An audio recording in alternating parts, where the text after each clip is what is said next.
ನೀನ್ ಹೇಳ್ತಿರೋದೆಲ್ಲ ನಿಜ ತಾನೆ? ಅನ್ಕೋ ನಿಜ. ಇಂಥ ಕೆಲಸ ಮಾಡ್ಬಿಟ್ಟು ತಾಯಿ ಮೇಲೆ ಬೇರೆ ಆಣೆ ಇಟ್ಟಿಯಾ? ನೋಡು, ನೀ ಹೇಳಿರೋದನ್ನೆಲ್ಲ ನಾನು ರೆಕಾರ್ಡ್ ಮಾಡ್ಕೊಂಡಿದ್ದೀನಿ. ಇಲ್ಲಿಂದ ಡೈರೆಕ್ಟ್ ಪೊಲೀಸ್ ಸ್ಟೇಷನ್. ನಿನಗಿನ್ಮೇಲೆ ಜೈಲೇ ಗತಿ. ನಿನಗ್ ಮಾತ್ರ ಅಲ್ಲ, ಇದ್ರಲ್ಲಿ ಯಾರ್ಯಾರು ಇನ್ವಾಲ್ವ್ ಆಗಿದಾರೋ ಅವ್ರಿಗೆಲ್ಲ ಜೈಲೇ ಗತಿ. ಮಯೂರಿ, ಸಿಂಧುನ ಈ ವಿಷಯದಲ್ಲಿ ಎಳಿಯೋದು ಬೇಡಮ್ಮ.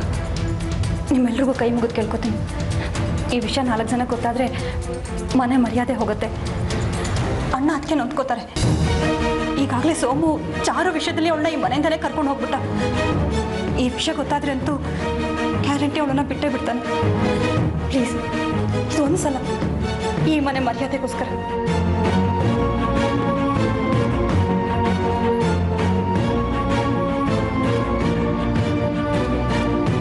ಅವ್ರು ಹೇಳಿದ್ರಲ್ಲೂ ಅರ್ಥ ಇದೆ.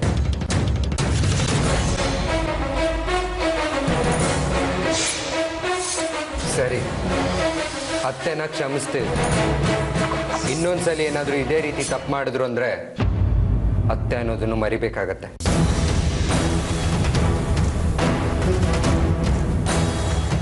ಈಗ ಅಪ್ಪ ಏನಾದರೂ ಇದ್ದಿದ್ರೆ ನಿನ್ನನ್ನು ಸುಮ್ಮನೆ ಬಿಡ್ತಿದ್ರು ಅನ್ಕೊಂಡಿದ್ಯಾ?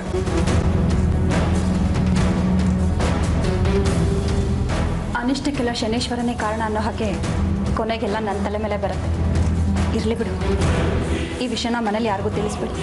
ಇಲ್ಲಿಗೆ ಬಿಟ್ಬಿಡಿ. ಮೇಡಮ್, ಆ ಫೋಟೋ ಕೊಟ್ಬಿಡಿ ಮೇಡಮ್. ಯಾವ ಫೋಟೋ?